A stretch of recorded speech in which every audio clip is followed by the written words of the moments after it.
Hello, everyone. We're here for Sambai Speaks. We are here with some new friends who are going to be our friends for life. And Uz and I are here to talk about Sambai. And we've been working really hard to build relationships in our new community. We're pretty established with our community in the US, but we've been trying to go across the pond and we made some friends in the UK. But now we really, really want to build our relationships on the continent.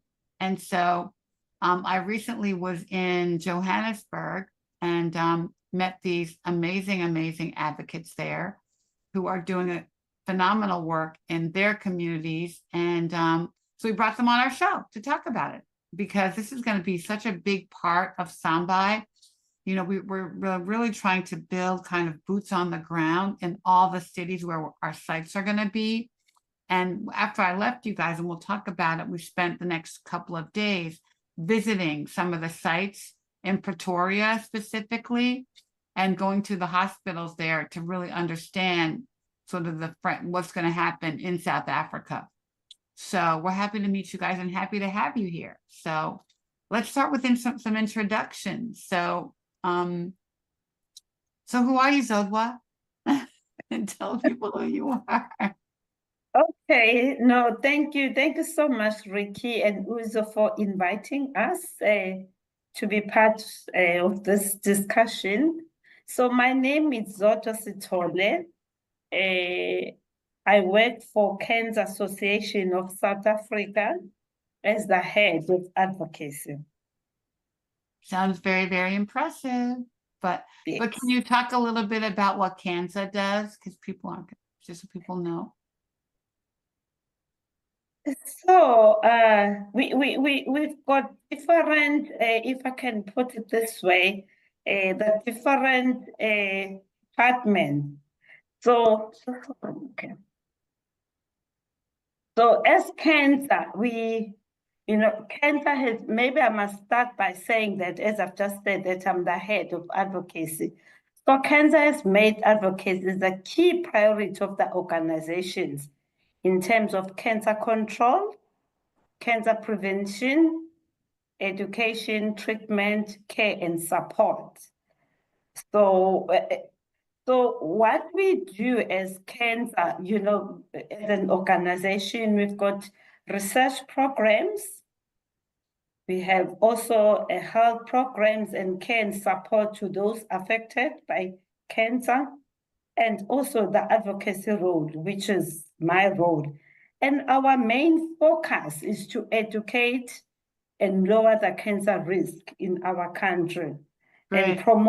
and promote health and awareness and offer care and support to all that to cancer survivors and their loved ones. So in a nutshell, this is what my organization is doing. Right. So the prevention side, the research side, but then also providing support services.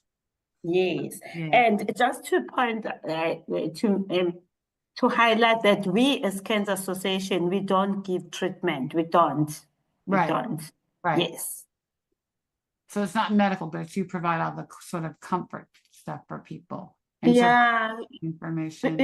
Yes. Like I've mentioned about advocacy role, like we make sure that patients who are maybe been diagnosed with cancer, if they have long waiting period before they start treatment, this way we come in and assist the patients. Great. That's awesome. Speed up their care. That's awesome. Awesome. So Dr. Molefi, who are you? Good afternoon. Thank you very much for the invite, Uzo and Ricky. My name is Molefi Molefi. By training, I'm a medical doctor. I've been a general practitioner in Soweto, one of our biggest townships in South Africa. I started JourneySys about 6 or 7 years ago.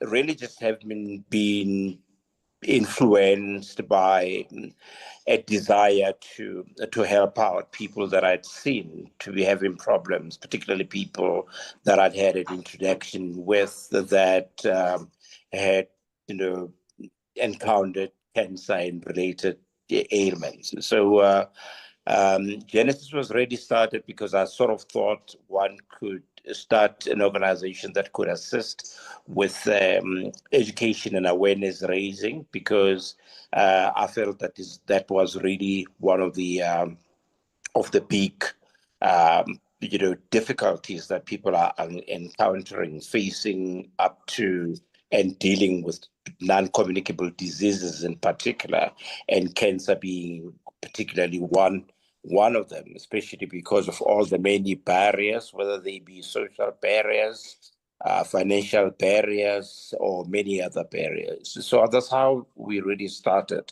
I wasn't really influenced by any personal tragedy or by maybe being befallen by the disease, but that's where this whole thing started. And as we went along, we then began to identify key focal areas where we actually want to give our best shot. And education and awareness raising was still key. So beyond that, support is actually very important.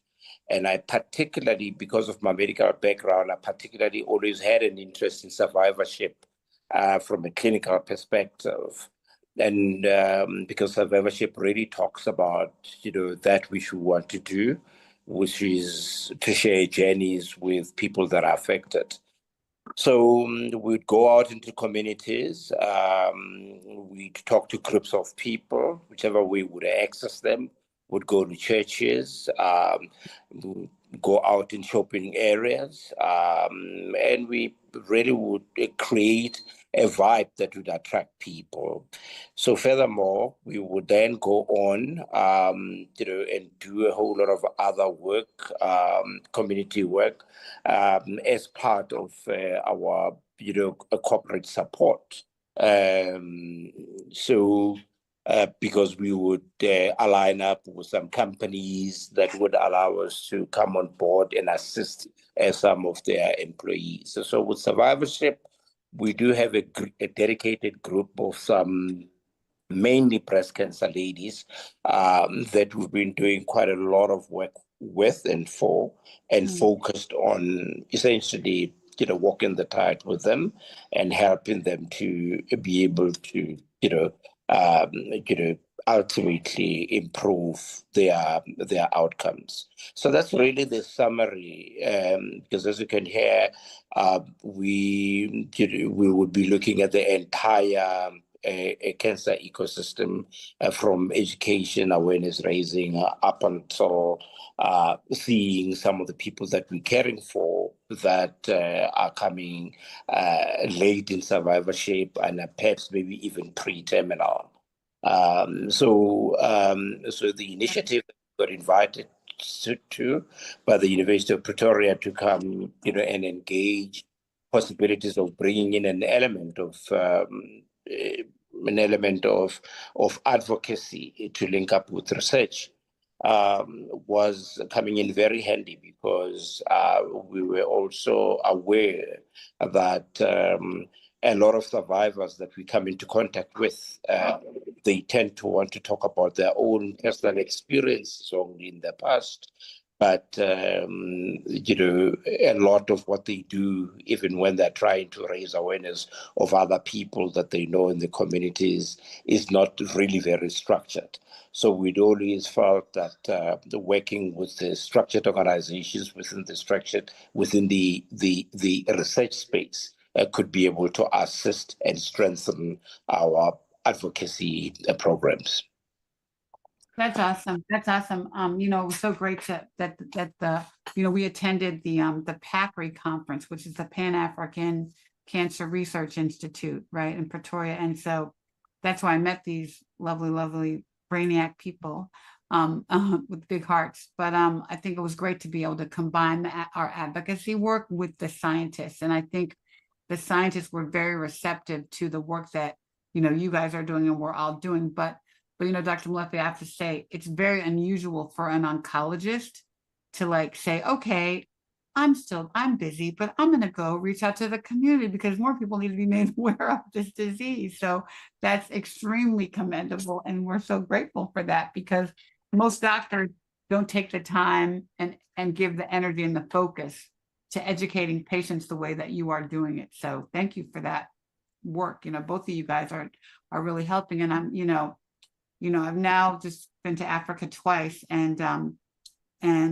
you can see the need, like we have it here. And you know, I believe in the States that health illiteracy, and I hate those words because it makes it seem like the patient doesn't really know, but they don't. People just don't know about cancer. Why would you, right? Unless it happens to you or somebody that you love. But what they don't know really works against them when they get sick. And it's breeding health inequities because they don't even know what to ask for. And that's why it's so important for us to do our work in our communities, where we are bringing awareness so people understand, you know, the treatments that are available, how to deal with the disease, how to deal with the side effects. And I see such a need where you guys are to even make this more, you know, make this more prominent. So, you know, great for that. I'm glad you brought up the conference, Dr. Because I wanted to ask both of you how it felt to be involved in a conference like this, and if it like shaped any ideas for you about what you would like to see moving forward in collaboration in more research. Maybe let me start. You know, for me, I feel that maybe the people, they don't know what the work. Let me just talk about the Cancer Association. They don't know. What we are doing. Yeah. We are always saying the people, okay, maybe if I'm looking at it like in our country, South Africa, when you look at the cancer treatment centers, you'll find them in the big cities. You know, patients have to travel miles and miles to go to access cancer treatment.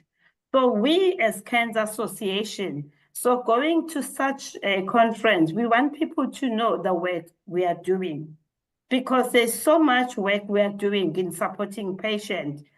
So, you know, like we've got a counseling. We can do, you know, like a counseling. We counsel the patients themselves and the families, and we've got the support groups where the patient, they can meet online, you know, like with WhatsApp. As I was saying, that majority of the, you know, our cancer treatment centers are in big cities. No one must be left behind, even those people who are not having access to Wi-Fi, doesn't have money to buy the airtime. So we are there for them. So our communication with them, it's free, and we don't charge them, and we cancel them. And also very important, so sometimes the patient, we will wait not to know what is happening, you know, in terms of starting the treatment, because they wait sometimes for months and months. So we are there for the patient to say, hey, contact us. We will check for you with the treating hospital. You know, you are still waiting for the day to start the treatment.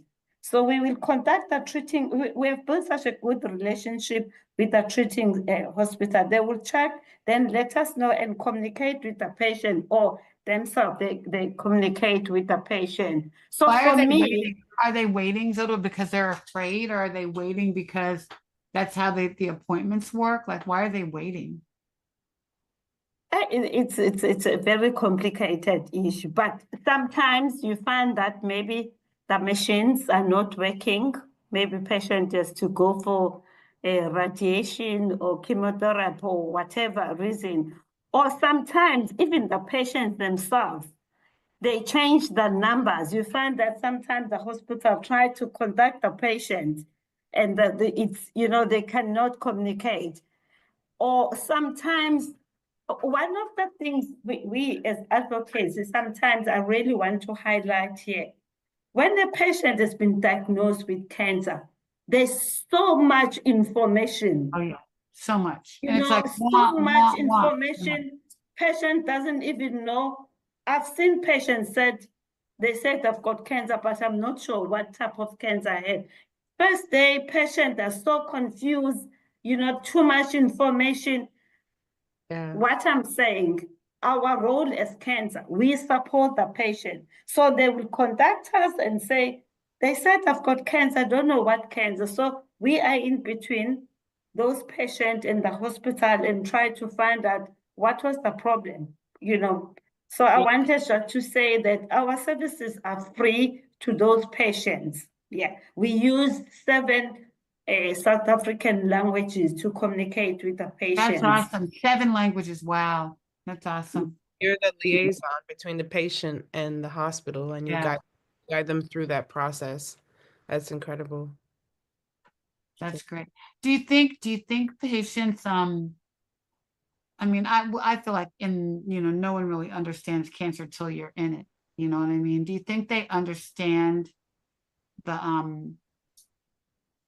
the essence of time, how important it is to go from not like to being diagnosed and treatment? You think they understand that?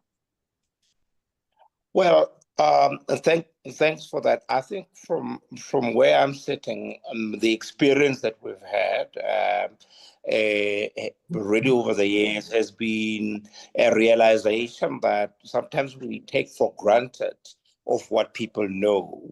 And in fact, there's a whole lot of other people that would always create an impression that they think they know enough, only to find that when you have to try to dig a little bit deeper, you find that there's not so much that it is known. So the level of education, the social economic status are some of the factors at play that would obviously impact what people know. And sometimes when you engage, it's important to be able to dig a little bit deep to sort of find out exactly how much people know, so that you should not assume that you are on par on the same level, only to find that the effect is not good because you're not really penetrating through. Our experience is just that the entire cancer journey is obviously long in all respects, and in all cancers, all the way from the beginning, from the pre-cancer stage up until we get to the terminal phase. Now, what we, for instance, are aware of is that a lot of people, they don't even know sometimes when you ask them, have you been told what type of cancer it is that you've got? And then somebody will just say, well, it's a breast cancer. And then when you want to find out if anybody maybe is aware that there's a whole lot more differentiation. Have they heard of a triple negative? Or have they heard about, just the hormonal in cancer? And you'd find that people haven't. So, and we are well aware it's an evolving science. There's a whole lot more discoveries, but we believe that there's a whole lot that actually needs to be done, beyond just trying to focus on, the entry point about just giving people a bit of information about the signs or symptoms of cancer, but rather to be able to get to understand the different types of cancers that are there, what their cancer is really like, what it is that they could to do. So for that reason, we've tried to implant in the back more of a navigation type of system or program to try to identify or get a sense of, who needs to be engaged how. So that, because everybody has got their own individual story, so it's not the same. Like for instance, of the ladies that I'm saying we've got, in our support groups, mainly people with breast cancer. We've lost over I think a year or so, we lost about 4 ladies, and a lot of them, I think 3 of them were triple negative. And the fact that, they had individual, journeys that impacted on their outcome. And unfortunately, their outcome just got worse over time, and they didn't make it to the end. So it's about trying to find a way of getting through to all the individuals about really understanding that every one of them has got a journey, and then in that journey they need to have a support system, they need to have a partner, they need to have somebody to hold their hand. And it becomes a little bit difficult because then sometimes some of them then begin to look up to you as if you are doing, any doctoring. And as Zodwa is saying, that on their side, they also do not do any treatment. They do, you just want to do, advocacy. Then same as us, we try to underscore what it is that we think needs to be done within that space. But at the same time, we see, this marriage with what we're trying to do, assimilating with what the people are doing in research, as perhaps maybe being a way of opening up how we could actually begin to talk to what really matters in each individual space, so that what we're doing is not as superficial, such that ultimately we could actually be zeroing on the targeted outcome. Well, I think the challenge with Sambai too, our Cancer Grand Challenge is a research study. So it's basically to understand, when we're studying breast, prostate, and pancreatic cancer, right? And so it's to understand why there are disparities and why Black bodies are not, reacting to treatments and to cancer the way that white people are, right? And so as we approach our patients and your patients, hopefully, we can't tell them that this research is going to help you with your cancer today, because it's not a treatment study. You know what I mean? It's really sort of a future study. So we're going to say, can we have a little bit of your blood draw and take it to put it into the study that's not necessarily going to help you today, but it's going to help your children and the future. So it's this delicate balance, trying to explain our research to them in a way that's going to help them embrace it and say, yeah, I want to be a part of the future of cancer. And that's sort of what, Cancer Grand Challenge is all about. Can I? Oh, sorry. From breast cancer, just talking about prostate cancer. We all know prostate cancer is the #1 cancer amongst men in our country. But even then, we all know that there's all sorts of controversies about whether it is the urban men or whether it's the rural men that actually have a worse outcome with prostate cancer, and what are the factors, what are the real factors behind that. So to support what you're saying, in fact, I think from our interest point of view, disparities are key, because getting to understand, for instance, in South Africa, exactly now that prostate cancer, is the #1 cancer. Where is it most predominant, and what are the factors behind? What are the disparities? So what level of intervention could be able to alleviate the impact much more effectively than otherwise? So disparities are really key in this total onslaught. Great. No, sorry, before I forget, colleagues, I just want to mention something which is very important that CANSA is doing. So, which is very important. So we do a lot of health education, regarding CANSA. Like the importance of living a healthy lifestyle.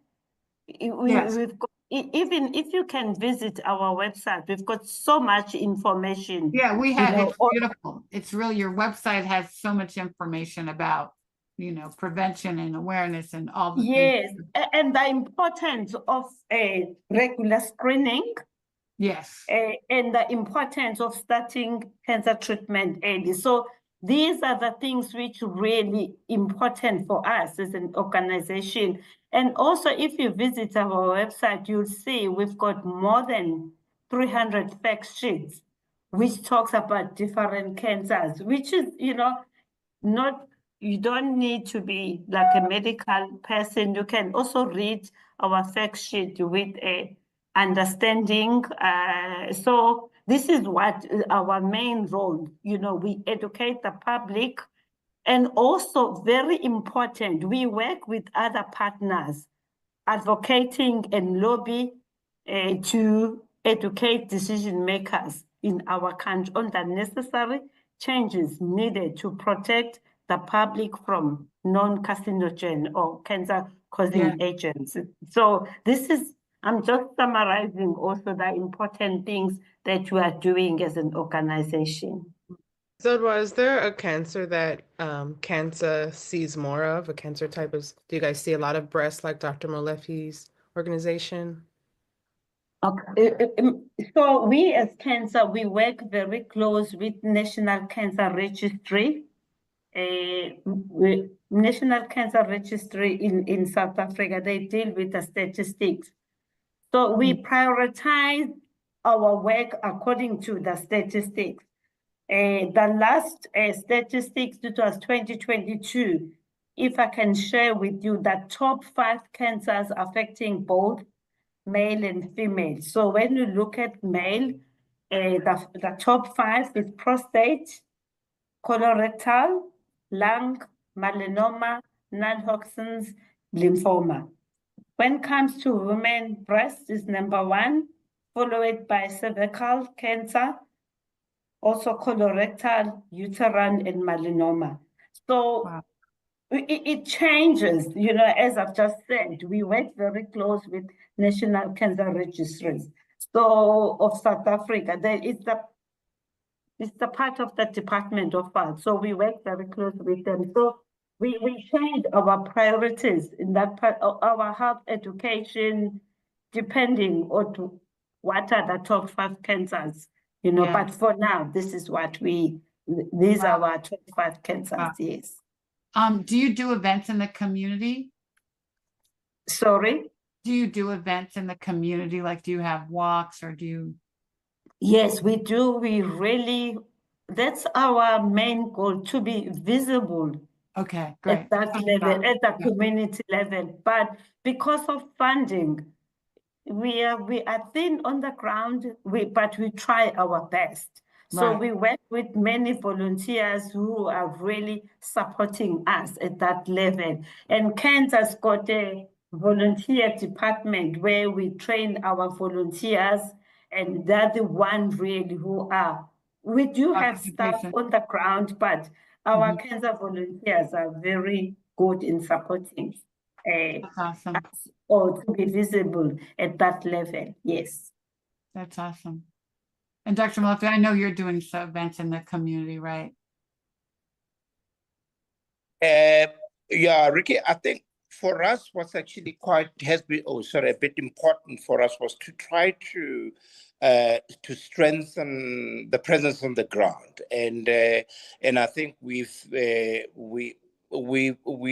do realize that patient navigation actually brings us closer to the real. Love that. We love that. That's our magic. That's our magic tool. Our magic wand in the States is navigation. It's just navigation. Yeah.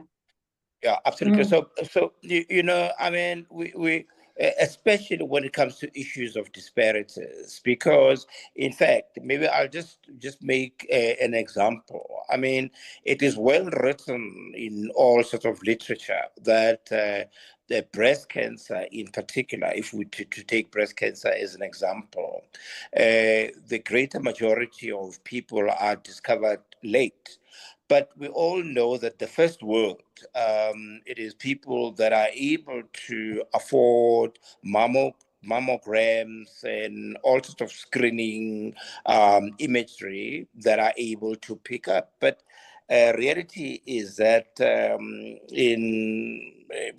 the continent, in many countries, not so many countries can afford to be able to give a large population screening. So as a result, it's not so easy just to get screening to a vast majority of people. We ran a campaign about 2-3 years ago, just trying to see how many women we could get into mammography screening, the primary screening, as well as those that have already been diagnosed and maybe just want to be followed up for checking if they do not complicate or over time. And we found that it's just like it's a drop in the ocean. So we all know that the whole philosophy of or strategy rather of trying to get people to identify the presence of suspicious signs can be able to help to help with improving downstaging. But we know downstaging is not good enough, but it works. So if you're going What do you mean by to be downstaging? What do you mean by downstaging? Downstaging is the whole concept of saying if we're going to take all 4 main stages of breast cancer, 1 to 4, Okay. the greater majority of people that are discovered at an earlier stage. Yes. Okay. I just heard it called that. Okay. Got it. Absolutely. Yeah. I never heard this word. They would be in the stages of 3 to 4. Yeah. But however, if there's all sorts of attempts to ensure that people could be assisted with direct examinations and all of that, they could more screening. Be picked up a bit earlier, because it's not practical to get anybody to go and do mammograms. But that's the reality of the disparities that we have in our country. The greater majority of people, even people that are on medical aid, they struggle a lot of times. Sometimes medical aids would be very restrictive about who is going to be allowed. Now, a typical example, we all know it has now become so, well known that there's a whole host of, higher prevalence of breast cancer in younger women than was the case in the past. But up until now, in a lot of quarters, people still encourage only the older women to go and get screening and testing. So already, because of affordability and access to mammograms poses a difficulty. And the fact that it is also accepted by authorities for medical aids, and sometimes, in fact, even by treating doctors, that only older people should get screened if there's anything. And so that's why we now are beginning to get lots and lots of younger women falling out, in between the cracks. And obviously, those are a function of prevailing disparities. I mean, if everybody had equal access to facilities, equal access to resources, or equal access to education, everybody would equally be aware of what it is that they should do to ensure that they can get diagnosed earlier, get treatment earlier, get better, access to treatment facilities, such that ultimately the outcomes improve. Yeah, it's so important to get it early. I have a friend, one of my best friend's husbands, he has an elevated PSA. And so I asked him this morning, can you give me what was your PSA? It's 14 now. What's a PSA, Ricky? So a PSA is the test that you take for prostate cancer, right? It should be given at men. I think men start taking it at 50 in the States, which is really kind of too late here because men are getting it younger. But but it indicates your, your propensity to, or your propensity to get cancer. It's supposed to be under 4, right? The normal is under 4. So his is 14 today, but I said, okay, what was it for the past 4 years? And it's been elevating every year. It started about 4 years ago. So, and he's a very well educated, very well insured, very well-to-do Black man in the US. So, and he has really great health care here. Here we have to pay for it. So you wonder about people who don't have even access to get their PSA tested, right? People who don't even know that you can get tested for it. And that's who we're dealing with in most of the world, right? Like, how do you know about the screening? And that's a lot of the work you're doing with CANSA. How do you educate, right? So, Nikki, Ricky, can I go back? The navigation, if we can get more funders who can support the navigation. At the moment, we are being funded by American Cancer Society on prostate cancer navigation. So in this small rural area, I mean, we have picked up some, men who are presenting with the symptom, and we have referred. So what I'm saying, the limit is just the funding, it's funding. If we It's always funding, yeah. If we can get more people, I think navigation, it will be really hard. If we can help get more people to support the navigation programs, that would be really good. Patient can be, we agree. Diagnosed earlier enough to, to survive. We agree, but it's even before the navigators can even reach them. You know what I mean? So, but once they are identified as patients, I think we still have so much awareness homework to do before they even get to a navigator. But once they are diagnosed, the navigator plays such a key role. So, Nick, sorry to disturb. Even within the hospital, once the patient has been diagnosed, earlier on, we mentioned that there's too much information. Oh, yeah. Patients like, confused, being here. So even at the oncology department, if we can have navigators to say, okay, this is what the doctors explain. This is what you need to do from here, because there's too much information. Patient is still shocked about the diagnosis. And now we have to deal with, okay, you need to go for blood test, you need to go for scan, you need to go, and it's too much. I'm advocating and pleading for the people outside there who can support, the navigation project. That will really help so many patients to be diagnosed early enough.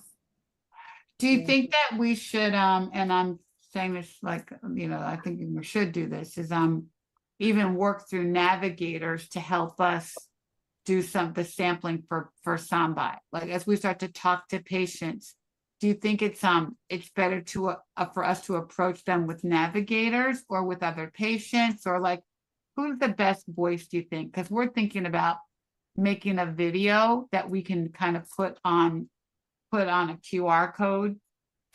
So if you have technology, you can look to this link and maybe have a video. You click on a link and you have a video of you guys talking, of me talking, of other advocates talking. Or could it be a navigator talking, saying, this is the kind of research that we're doing. Here's how you understand it. This is why we're doing it. And this is why we would love to have a sample of your blood. I mean, not in those words, but you know what I mean? Which voice do you think is best, a navigator's voice or a patient's voice? I would prefer like a person navigating, because patients' cancer journey are different. We cannot generalize. This patient can be seen by the oncologist. The oncologist might say, do this and this and this, and these are the tests I need you to do. And maybe with another patient, this would be different. But it helps, Nikki, if there's not enough, navigators or funding. It's better than nothing, just to have that video or a voice over to, whoever can just assist the patient. What do you think, Dr. Molefi? Yeah, well, I think navigation is key because it brings you both, down to where where it really hurts, if you know what I mean. If you're going to have people that, or maybe a service that is dedicated on ensuring that people can just be taught to understand their disease, that is a key intervention, because you are then going to help somebody to be able to overcome particular challenges through that. If you're sooner going to identify that somebody has got a problem because every time they got to travel 300 kilometers away to go, for an oncology run up, they don't quite know what's going to happen to them, where they're going to stay, whether they're going to get radiation therapy when they get there, whether the machines work at all, and those are the same little things. However, they are the things that really matter. I can make an example here in Johannesburg. In the public sector, one of the public hospitals, or several of the public hospitals that are giving people radiation therapy. Sometimes they're treating very elderly people that come from miles and miles away from the hospital. So if the machine runs down, and they don't quite know when this machine is going to be back on again, and every time they've got to come, for up, it means they've got to get taxi fare, and it's not cheap to have to be traveling, changing taxis and all of that to ultimately be able to get to the department to go access your therapy. It seems like a little thing that people have not been told adequately or in time. So just having a communication program of some sort to ensure that people that are being treated are being followed up accordingly. That's part of what we term, holding the patient's hand, walking with the patient, talking to the patients with what really matters and seems very minute. So that's why I was then saying that, navigation is key in all respects. But the one thing that I'd like to underscore, taking classically, maybe like breast cancer, as I was saying earlier, because breast cancer, there's been a whole lot more therapeutic advancements.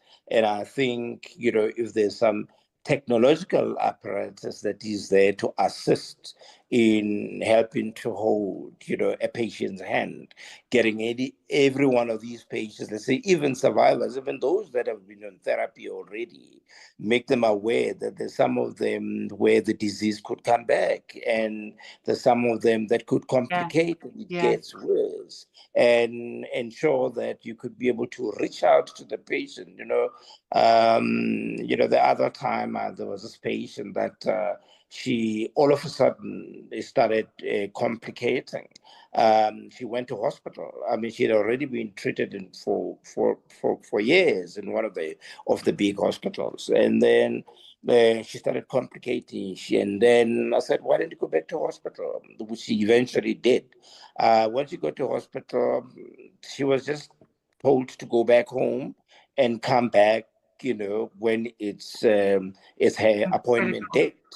And she got worse, and we literally pushed her to go back. We almost wanted to go carry her back to hospital. And guess what happened? 3-4 days later, after she was eventually taken back into hospital, she died. So now this comes out of a population of people that know that they have been treated for breast cancer, they've had a mastectomy, they've had chemo or what have you, and the thing is all done. Now they don't quite know what to expect, what the road can be, what the rate can show. So that's the kind of level of engagement that we're trying to grow our kind of interaction, with the people that we're caring for, both pre-cancer as well as those that have been treated. So partnering with you guys on that front would be Oh, a Excellent. godsend. It would be an absolute godsend. Yeah. Are you guys working with churches? Ricky, sorry, can I just come in before we Yeah, respond yeah. to your question? Can I follow up from Dr. Molefi, because he was talking about treatment, radiation. You remember earlier on, I mentioned that our cancer treatment centers, you find them in big cities. Yeah. So you find that the patient has to come for radiation, and it's a 6 weeks treatment. They don't have money to book the hotels or B&B. And they have to come So- every day. They have to come every day for 6 No, so this is also another work cancer is doing. So we've got what you call care homes. So those patients who are coming from far, so we accommodate them, for the That's period of awesome. 6 That's weeks. awesome. That's awesome. And we give them 3 meals a day. And we even transport them from our care homes to the treatment centers. And it's, they don't have money. Majority of them are not working. So we've got even the care home for the children, a little baby, 3-year-old. So we even accommodate the caregivers or the parents if the child is coming for maybe radiation or whatever. So that's the challenge we are having. But as cancer, we try our best, to support those patients so that they won't default on their treatment. Thank you. That's really great. But that also could be a place where we could reach out and educate patients about Sambai, maybe at some of your care homes. So let's talk about that. We'll put that on our list. I know in the States, the American Cancer Society has a similar thing called Hope Lodges. And It will be. cities where The problem is time difference, I think. Oh, yes. Yeah, but we make a plan. Yes. Yeah, that would be good. That would be good. So do you guys reach out to churches at all? Do you partner with any churches? Yes, we do. We do work with the churches. Yeah. Even our care homes, we do have people coming to request to pray for the patient. I mean, spirituality is the part of caring for cancer patients. Oh, yeah. So we cannot. God is good. God is with us. Everyone, right? So, but that's good. That's another outlet. And we respect the patient's belief. Yes. When we look at palliative care, we don't force our belief, our religion. So Okay. patient guide us, what he or she wants. Yes, yeah. You listen to them, yeah. Yeah. 2 ears, 1 mouth, right? God gave us 2 ears, 1 mouth for a reason, right? We've always found it easy to work with churches more because it doesn't become too difficult to sort of have to get a extra permission to have to go out and reach out to people, particularly if it's just on an education drive. I mean, we've been so very many churches where we sit out there and set up maybe on their wellness days and make them aware of key things like signs and symptoms of cancers, and knowing what to do or what not to do, that is preventative, eating healthily, all of those kind of things. But It's I kind of think a safe environment for talking about it, It's kind of a safe environment. it offers a huge opportunity to be able to have immediate access, Yeah. but Yeah. it's also they're very easy then to begin to go beyond that. We've partnered with one church. There was also one of the big clinic of the big corporate organizations that have got a whole lot of chain of pharmacies throughout the country that were there, and we're partnering together just to go put out there just measures to get to talk to people. And when people open up and they find it so very easy to reach out about what we normally would take for granted. So I think mass scale type of platforms like those to get to talk to That's great. A people out great there education are platform. quite, yeah. But then, of course, you need to have enough resources and, to have enough volunteers and people that can be able to run on the ground, to run those typical wellness days. Yeah, I think it is, a key strategy to be able to penetrate into and then sometimes going into homes, okay, not the kind of homes that Zodwa is talking about, but in this case, you get a lot of people that are just living in homes, where it's a large residential establishment where you get a lot of people that essentially destitute or older, and they're really just being cared for. It's in a home environment, and reaching out to them there. There's such a whole lot that is done there because it's not everybody that could actually easily just go out to a local clinic. So there is plenty of work out there. I guess there's no one entity that can be able to do everything, even with all the resources around. But I think with structured programs, particularly, with specific targeted outcomes, there's a lot that could be done. But for us, hopefully, we do think we could be able to capacitate even better on what we're trying to build on the navigation front, one, and we're hoping that this new breeze of collaboration with scientists and researchers and academics that might also yield good outcomes. We found, like, for instance, after that conference that we were all at, there has been quite a bit of follow-up with some academics that actually want that we should talk more about perhaps going to their hospitals as to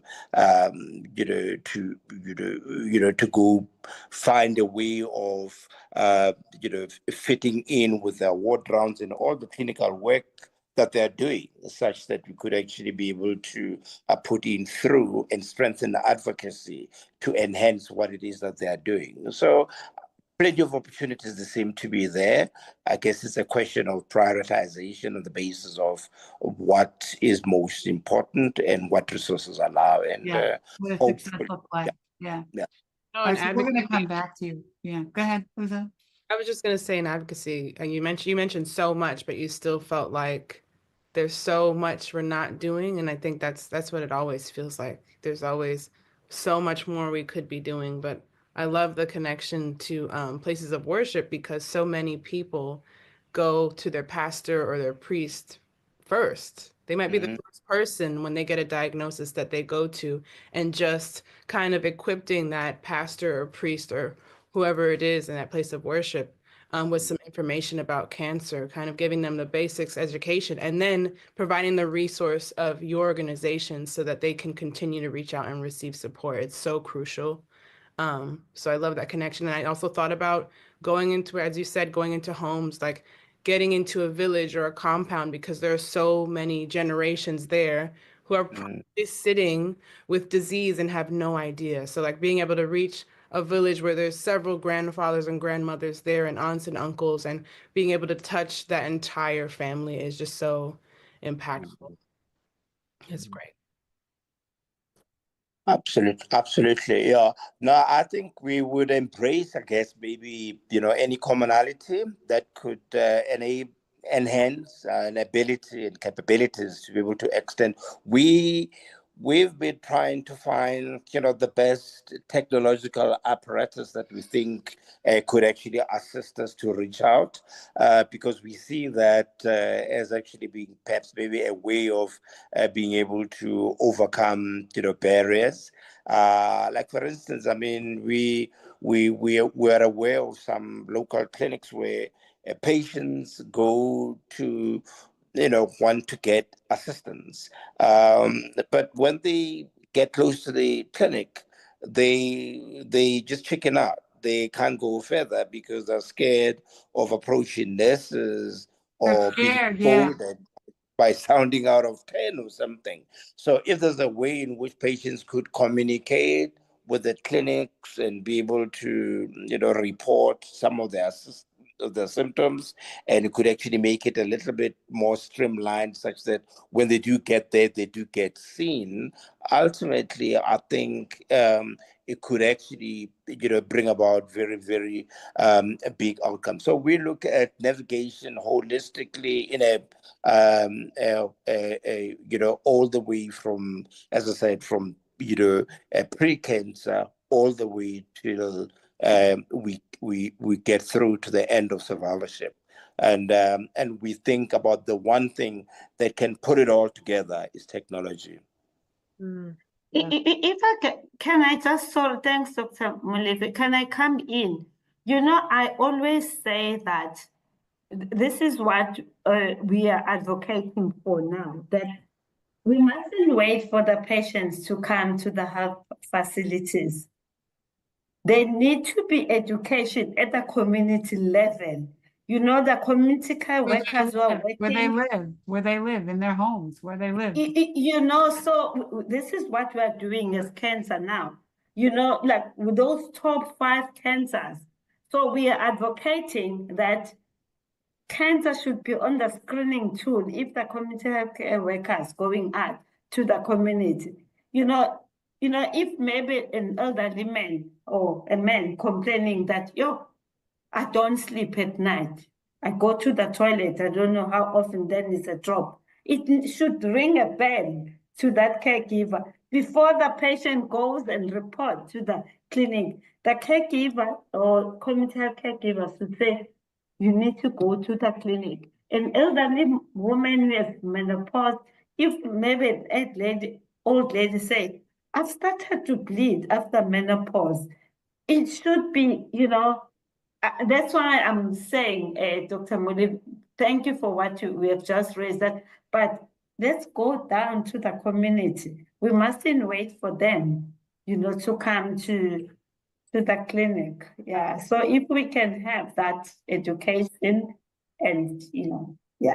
Because it's often too late once they reach you, right? So yeah, being proactive, absolutely. Can I ask if you have specific programs that I know, in fact, even though America is all, it's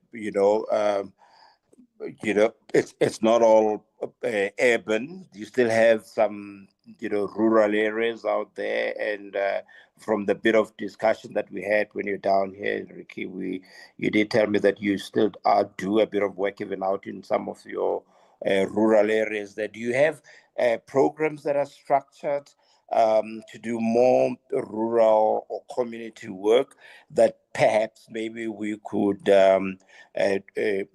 draw from, and perhaps find a way of structuring a collaboration around specifically looking at a more community-based kind of stuff, or not? Is it mainly your clientele mainly in the urban areas? Well, I think we really try to be everywhere that we can, and as you guys said, and I just said as well, you always feel like you want to do more. So we definitely try to be in those rural areas because those are often the patients that need it the most, right? So they have the least access and the least resources. Yeah. Dr. Molefi, thank you so much for that question. I think Dr. Molefi has just shared with you guys what, he's doing. And I've shared with you, I can give you maybe some written document, and see, what we are doing. So do you see areas where we can partner, what Dr. Molefi has presented and what I also was sharing with you, where we can learn from each other. We can learn from you, or also maybe, though as Dr. Molefi has said, that maybe you don't have rural areas, your line of communication, you've got one language, it's English, so how can we learn from each other? Oh, which we areas. have so much more work to do, girl. You have no idea. Yeah, I think maintaining connection is how we Yeah. continue to learn. It just happens naturally. But as far as Sambai goes, we can't reach your communities properly. We can't properly represent your communities, your areas, the languages you speak without you. So you being a part of this and doing things like being on this series with us is helping us. That's our partnership there and reaching your community. And Thank And also what we really, I don't know, Dr. Molefi, I'm sure you'll agree with me. Your videos are amazing, amazing. What you presented, Ricky, it's the conference, those lovely videos. Maybe those are the things which we can check whether maybe they can be useful for us. Yeah, as you can have them, they're all on our website for free, but we're gonna make a new video for Sambai. So so we're gonna come back to you for some input on that because we want to show, some African representation in our video. So we're gonna make more videos for that. So that's our next project.